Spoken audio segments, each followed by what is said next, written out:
Hey, what's going on, guys? Welcome to the other random live stream. Found out that Chris White's going to go on in about 25 minutes, and I'm going to go. And all right, there you guys go. All right, we'll go ahead and talk about some news of the day. If you guys, okay, and talk about how for the viewers, if you didn't tune in the last time, okay, here you guys go. All right, going to talk about how the restaurant industry in South Africa is dead right now. Talked about it in my last stream, but if any more viewers want to tune in right here, I'm going about 25 minutes before Chris White's live stream starts. I don't want to interfere with his live stream, his Night Owls edition. But yes, gonna talk about what's going on with going to talk about what's going on with the South African restaurant industry. Okay, recently the Department of Labor had set up a panel. There's about 8 members in this Department of Labor. Okay, and requiring all South African restaurant employees to contribute R5 a month to this panel, and all restaurant owners to contribute about 25 or 30 rand a month to this panel. Okay, now if you say, well, it's 5 rand and 25 rand, it's not that much money. Well, here's the thing: there's over 3.5 million restaurant workers in South Africa, even with this lockdown, and there's over 700 restaurant owners in South Africa. Okay. And then that's not the bad part. The bad part of this is that the employer has to pay the employee a raise and extra money if the employee has a clean uniform, no matter how much revenue the restaurant's making at the moment. Okay, and they also have to give first-year employees a raise in December, and then second-year employees a raise and of a certain amount of money at least. Never mind if the restaurant's doing good or not, or if the restaurant's doing bad. And I firmly believe that the ANC wants the South African economy to fail so they can hang on to their power and declare a state of economic emergency and then suspend the elections, because the ANC knows they're about to be defeated in this next election, because a lot of people are angry across the aisle with the ANC, the way they've handled a lot of things lately. Okay, with the alcohol ban, the tobacco ban, the only enforcing lockdowns in opposition-friendly areas. And another thing that happened in South Africa is this guy and his wife, they recently had a baby, and they ran out of baby formula. And if you have a medical emergency like that, you can leave during the evening hours to go do that. You just have to show proof of a receipt that you bought some medicine or you bought some baby formula. Okay. Well, he showed them the receipt that when they bought the baby formula, he showed them the receipt. Well, in spite of that, the police still arrested the guy. They called the wife, and the wife had to go with her baby to go pick the husband up at the jail. And the jail has been arrested with has been full with a lot of COVID-19 violators, and it put the suing the crap out of the South African police services. And he should also be suing the South African government for this, because the South African government has screwed up by doing this. Okay? And thanks for the like right there. Really appreciate it. Go on to click on live chat. If you guys have any questions or comments, go ahead and comment on this. That is just disgraceful how the ANC is handling this lockdown. You can go buy medicine or baby formula at a pharmacy. If you have a medical emergency and need to go to the hospital, you can leave your home and go. You just have to provide sufficient documentation that you've been there. And he had the receipt that he had purchased the baby formula, but he still went to jail. And that is just highly disgraceful. And Chris White did a video on this, and I highly recommend that you guys go check out Chris's video. Okay, and I'll show you here. Orientation is locked on this phone as well, so you guys don't get the full screen. I'm really, really sorry about that. I apologize. I hope to get better equipment in the future, and I promise you guys I will within the next couple of months or so. Okay, that's basically what's happened in South Africa. And to go back to what's happening in Namibia, South Africa needs to put a temporary ban on Namibian beef right now. And right now, there's a disease right now called foot and mouth cow disease that's running rampant in Namibia right now. Now, while this disease is not transmittable to humans, it's not transmittable to humans. It is transmittable through cows and makes cows very sick. It doesn't affect And humans cannot get sick from this from eating beef, but what it does is the cattle owners have to pay a lot more money raising their cows and helping their cows get through this disease. So that's going to jack up the prices of beef. And many South Africans right now are out of work because of the lockdown, or they're not bringing in as much revenue from their businesses because of the lockdown. So South Africa needs to put a temporary ban on Namibian beef right now. Namibian beef is popular worldwide because they produce a hormone-free beef that's supposedly very good, and many markets in the United States and Europe love this as well. But until they get the mad cow disease under control, the South African government needs to put a temporary ban on Namibian beef at the moment. And I hope to visit Namibia. I want to visit Namibia one day. World of the wise, though, if people have been in Namibia, it's much safer than South Africa. But I highly recommend, if you guys go to Namibia, go visit have the hotel pick you up at the airport. The hotel needs to pick you guys up at the airport in their shuttle bus or in their own taxi service, because here's what's going on in Namibia right now. Murders are very rare, but sometimes armed robberies happen and taxi drivers are in on it. They'll get out of the airport area and they'll call their friends and say, I got this passenger who's naive. They first time in Namibia, come get us at a traffic light. And the taxi driver acts like he's being held up as well, but typically he's involved in the robbery. And a lot of this is more common, but because Namibia wants tourism, they keep a lot of this out of the papers, unfortunately. I still say go, but have it where the hotel picks you up at the airport. That's what I highly recommend.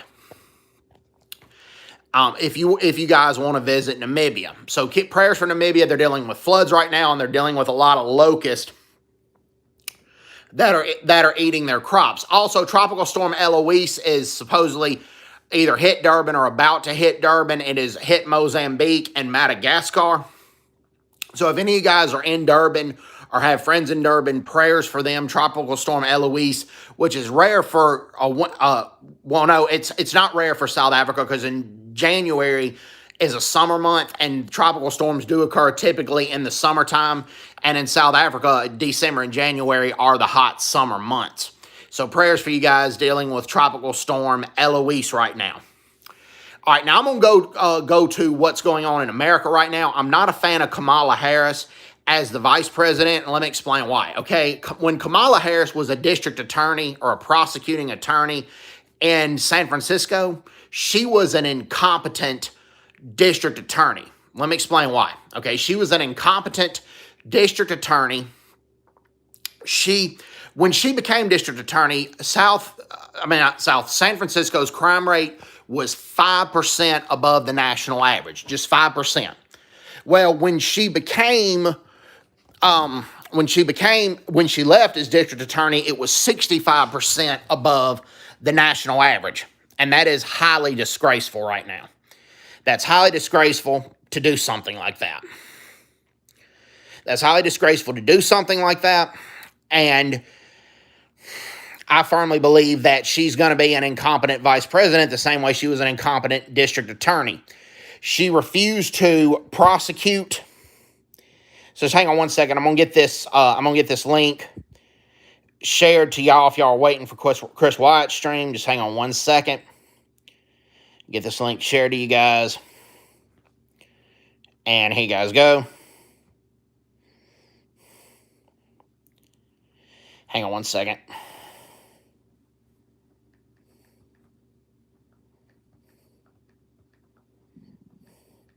Thanks for the 2 likes right there. Much appreciated. Okay. All right. Talk about Kamala Harris. And like I said, she refused to prosecute a lot of priests that were being indicted for child molestation. Now, most Catholic priests are good people. I've been to Catholic school before, but Sarko says hi, but Sarko. But she refused to prosecute the priests that were being indicted for child molestation, and she wasn't exactly pro-Catholic. There was this business called Hobby Lobby that's ran by Catholics, and they wanted an exemption from Obama's health care plan because of all the contraceptive mandates, but she wouldn't grant them an exemption. So Kamala Harris, like I said, if you guys just tune in with Sarko, I'm talking about Kamala Harris, and she I believe is an incompetent vice president. She was an incompetent district attorney or prosecuting attorney. When she started as her job as district attorney in San Francisco, they were 5% above the crime rate was only 5% above the national average. When she left, it was 65% above the national average, which is a disgrace. So I'm not a fan of Kamala Harris. Now, Lloyd Austin, who is Secretary of Defense, I firmly believe that he's going to be a good Secretary of Defense. He's a person of color in that position who's been a competent military officer, and Lloyd Austin has been. He's been a competent military officer. With the way racial tension is right now, I firmly believe that Lloyd Austin is going to be a very good and very objective Secretary of Defense. So I actually do agree with Biden's pick as Secretary of Defense.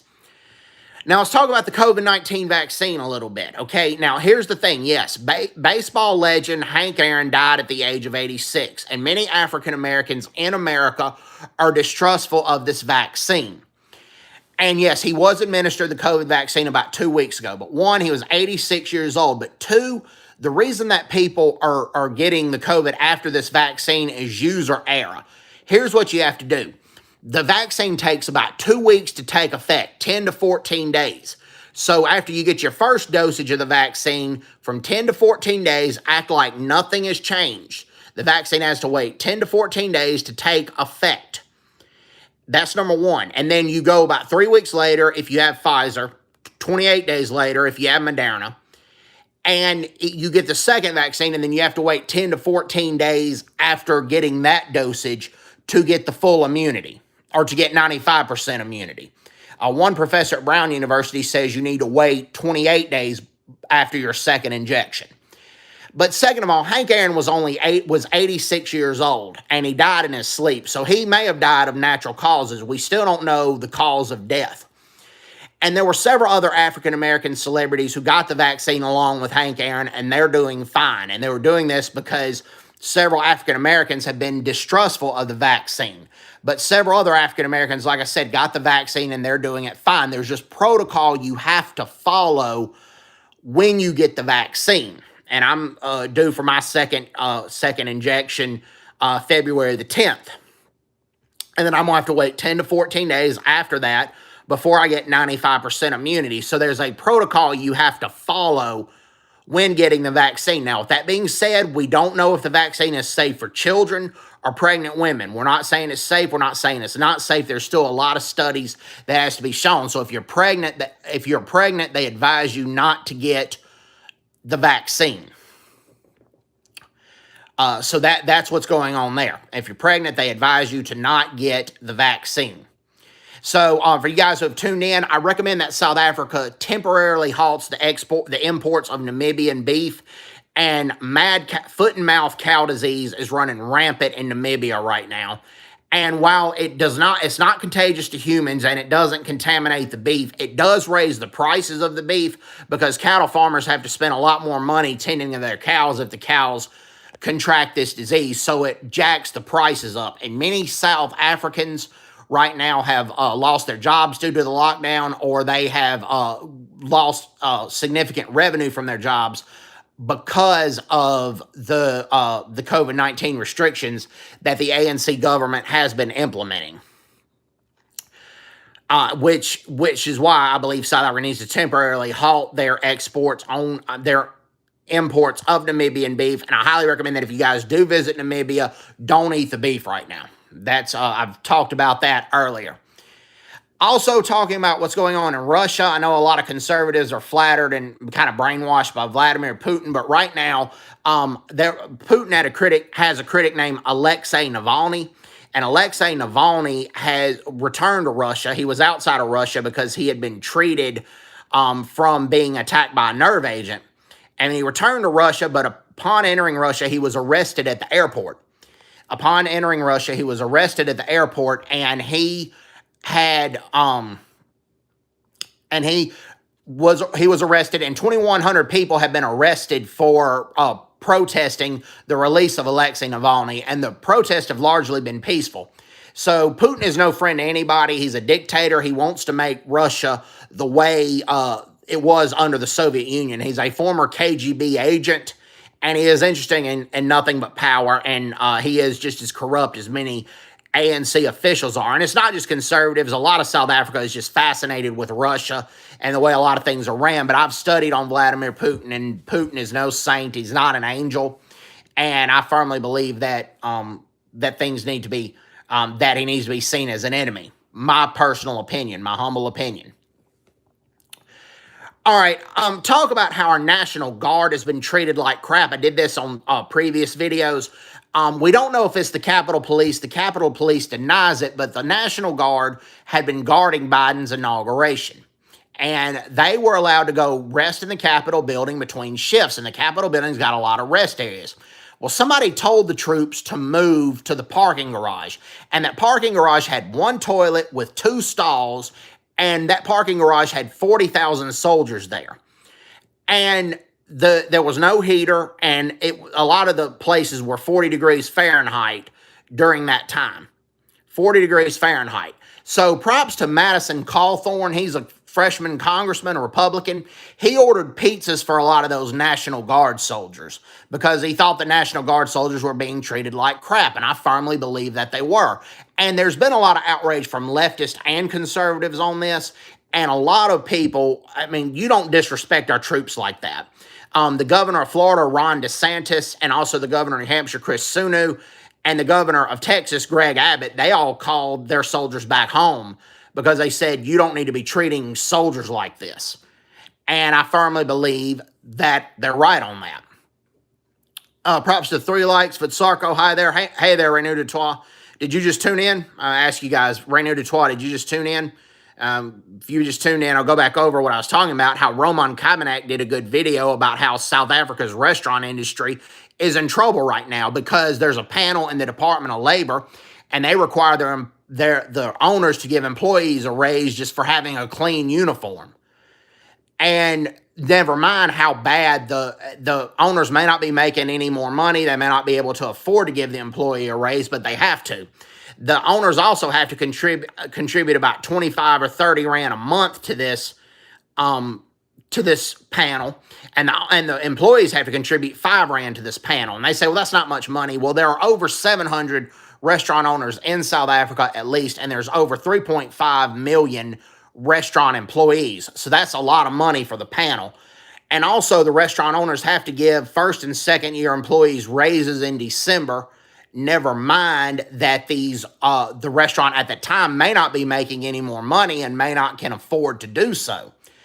And like I said, I firmly believe the ANC wants to kill South Africa's economy so they can declare a state of emergency so they can suspend the elections, because that's the only way the ANC is able to hang on to power right now, because so many people, even the ANC's most ardent supporters, are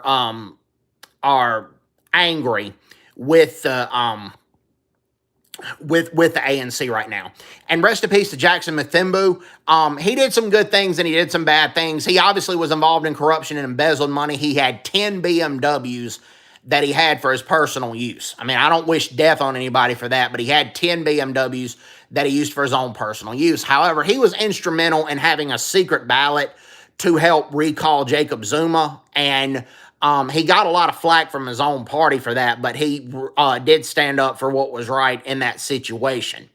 So I'm very anti-ANC. I probably wouldn't vote for Jackson Mthembu for anything, but he seems better than a lot of ANC politicians. But nevertheless, he still had 10 BMWs that he drove and used for his own personal use. Also, Renier Dutois, what I was talking about on the earlier on the stream is South Africa needs to temporarily halt their imports of Namibian beef because Namibia is dealing with a lot of